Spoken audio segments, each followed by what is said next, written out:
मराठी तडका आईची कढई या मराठी रेसिपी चॅनलमध्ये तुम्हा सर्वांचं पुन्हा एकदा खूप मनापासून स्वागत। आज आपण मटन दम बिर्याणी कशी बनवायची आहे ती बघणार आहोत। खूप साधी सोपी आहे।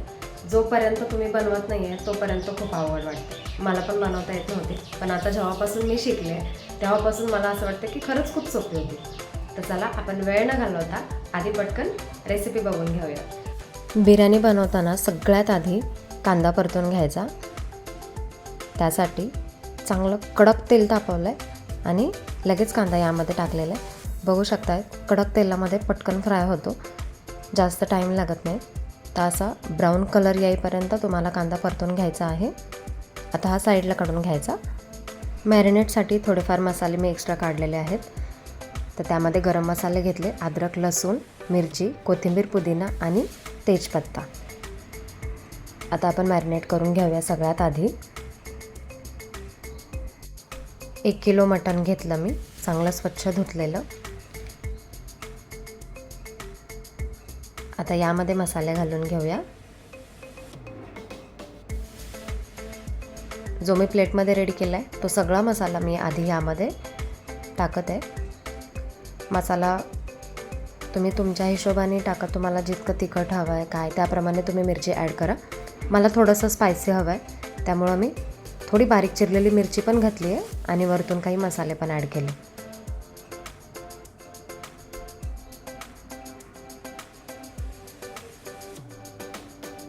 अद्रक लसूण आणि मिरचीचं वाटण करून घेतलं, ते वाटण यामध्ये मिक्स करायचं।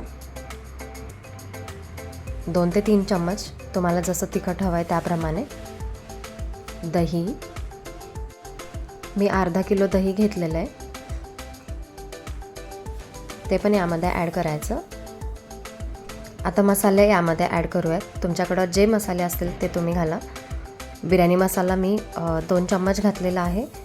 त्यानंतर चिकन मसाला पण मी 1 ते 1.5 चम्मच चिकन मसाला घेतला आहे आणि थोडाफार गरम मसाला घेतला आहे, कारण मी मसाले ऑलरेडी यामध्ये ॲड केलेले आहे।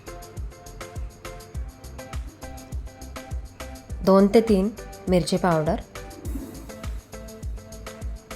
घरचा काळा मसाला टाकला मी 1 चम्मच आणि 2 चम्मच धना पावडर टाकली, अर्धा चम्मच हळद टाकलेली आहे आणि आपण फ्राय केलेला कांदा, त्यामधला अर्धा कांदा मी मॅरिनेटसाठी वापरते आणि उरलेला कांदा आपण नंतर बिर्याणीसाठी वापरणार आहोत डेकोरेशनच्या वेळेस। आता हे सगळं प्रॉपर मिक्स करून घ्यायचं आहे। सगळं व्यवस्थित हाताने मिक्स करा, म्हणजे पूर्ण मटण एकदम व्यवस्थित मसाल्यामध्ये डीप होईल। या प्रकारे छान असं पूर्ण मिक्स होऊ द्यात आणि नंतर याला मॅरिनेट करायला ठेवून द्या। तर यामध्ये मी थोडीशी कसुरी मेथी घालते आणि जे कांदा फ्राय केलेलं जे तेल होतं ते 2 ते 3 चम्मच मी तेल यामध्ये ॲड केलं। आता पुन्हा एकदा हे मिक्स करायचं। वाव, मस्त असं मिक्स झालेलं आहे।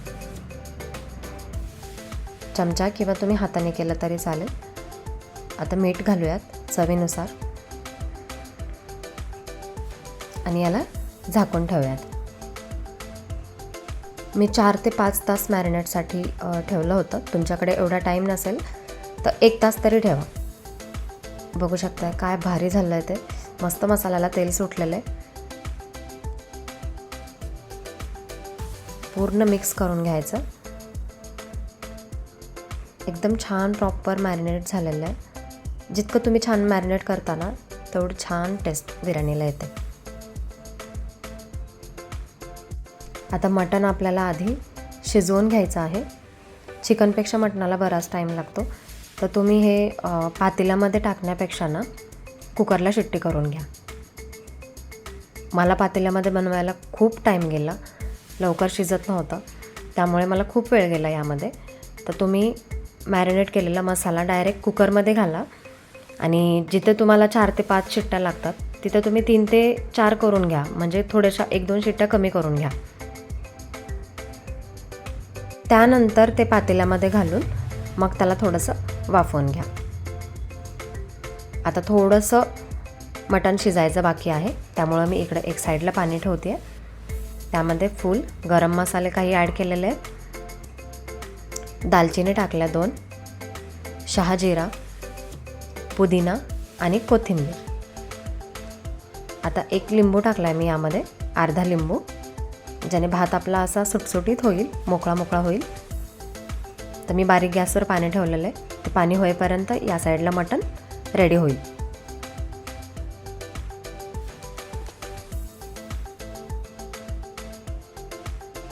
अधूनमधून चेक करत राहा, मटणाला शिजायला टाईम लागतो. जर पातेल्यामध्ये बनवत असाल तर तुम्हाला बराच टाईम लागेल. तर असं अधूनमधून तुम्ही थोडंसं चेक करत राहा. मटण बऱ्यापैकी शिजत आलेलं आहे. मी या साईडला तांदूळ 1 तासभर भिजत ठेवलं होतं. आता आपल्याला फक्त याची उकळी काढून घ्यायची आहे. चांगली खळखळून उकळी आली की तांदूळ सगळे सेपरेट साईडला काढून ठेवायचे. तोपर्यंत मटण इकडं रेडी होत आहे. छान असं मी एक्स्ट्राचं तेल नाही टाकलेलं त्यामध्ये. आपण जेवढं स्टार्टिंगला 2 ते 3 चम्मच ॲड केले त्याच तेलामध्ये मी शिजवलेलं आहे.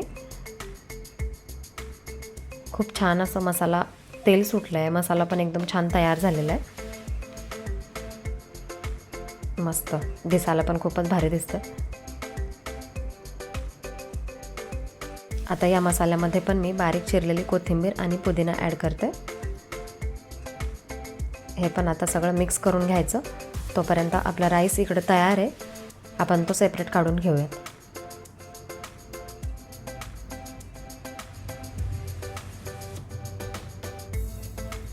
खूप शिजवून नाही घ्यायचा, थोडासा कच्चा राहायला पाहिजे, म्हणजे तो दम देताना त्यामध्ये व्यवस्थित शिजून तयार होईल.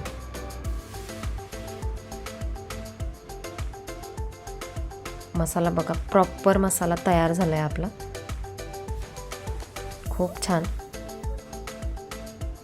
हेच जर कुकरमध्ये केलं असतं तर मला पटकन झालं असतं, एवढा टाईम लागला नसता. त्यामुळं तुम्ही पातेलं वापरू नका. मसाला शिजवण्यासाठी कुकरचाच वापर करा. आता राईसचा थर घालायचा यावरती. मी 1 किलो मटणासाठी 1 किलो तांदूळ घेतलं होतं. तुम्ही थोडंसं कमी घेतलं तरी पण चालेल, पाऊण किलो घेतलं तरी चालेल. त्याच्यावर बारीक चिरलेली कोथिंबीर, पुदिना तो पूर्ण यावरती मिक्स केला आहे वरतून डेकोरेशनसाठी. आणि जो कांदा मी आधी ठेवला होता तो पण कांदा मी यामध्ये टाकलेला आहे.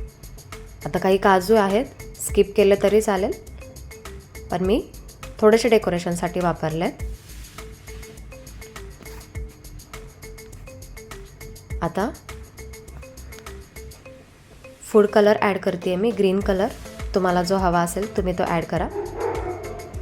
अर्ध्यापेक्षा जास्त चम्मच आणि थोडंसं पाणी घेतलं आहे म्हणजे छान कलर येईल. आता या पद्धतीने तो सगळीकडं गोल राऊंडमध्ये तुम्ही टाका किंवा थोडंसं क्रॉस लाईनमध्ये. आता आपलं हे घरचं तूप आहे ते टाकलं आहे मी. 2 ते 3 चम्मच तुम्ही ॲड करा. तुपाने खूप छान फ्लेवर येतो.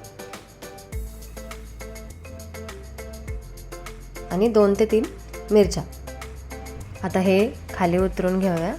आणि दम देण्यासाठी मी आधी लोखंडाचा तवा ठेवला आहे आणि त्याच्यावर पुन्हा एकदा पातेलं ठेवून दिलं. माझ्याकडे कोळसा नाही आहे त्याच्यामुळे मी आता डायरेक्ट दम द्यायला घेते. फॉईल पेपर असेल तर फॉईल पेपरनी कवर करा, नसेल तर या पद्धतीने करू शकता. म्हणजे जी काही वाफ आहे ना ती अजिबात बाहेर नाही निघली पाहिजे. तर एक दुपट्टा घ्या, कॉटनचा असेल तरी चालेल. छान पाणी जास्त वेळ राहील त्याच्यामध्ये असा नका घेऊ. कॉटनचा घ्या किंवा तुमच्याकडं जो अवेलेबल असेल तो पाण्यामध्ये बुडवून घ्यायचा आहे आणि घट्ट पिळून घ्यायचा आहे. याने फक्त काय होईल की वाफ त्याच्यातली बाहेर येणार नाही. या पद्धतीने त्याच्यात सगळी वाफ जमा राहील आणि भात पण एकदा सुटसुटीत तयार होईल. मटण पण मस्त शिजलेलं असेल आणि मस्त अशी बिर्याणी तयार होईल. बघू शकता. वाव, खूप सुंदर सुटसुटीत अशी झालेली आहे. मसाला पण छान झाला आहे. सगळं एकदम व्यवस्थित प्रॉपर शिजलेलं आहे. खूप सुंदर. आता मस्त गरम गरम खायची तयारी करा. छानपैकी या पद्धतीची बिर्याणी तुमची घरी तयार होते. तुम्हाला आजची ही बिर्याणीची रेसिपी कशी वाटली मला कमेंट करून सांगायला अजिबात विसरू नका. आणि अशा छान छान व्हिडिओसाठी माझ्या चॅनलला लाईक करा, सबस्क्राईब करा आणि बेल आयकॉनच्या ऑल बटनावरती क्लिक करा, म्हणजे माझ्या व्हिडिओची प्रत्येक लिंक तुमच्यापर्यंत येत राहील. अशा छान छान व्हिडिओसोबत आपण पुन्हा एकदा भेटूयात. तोपर्यंत मस्त खात राहा, खुश राहा. पुन्हा भेटूयात. थँक्यू.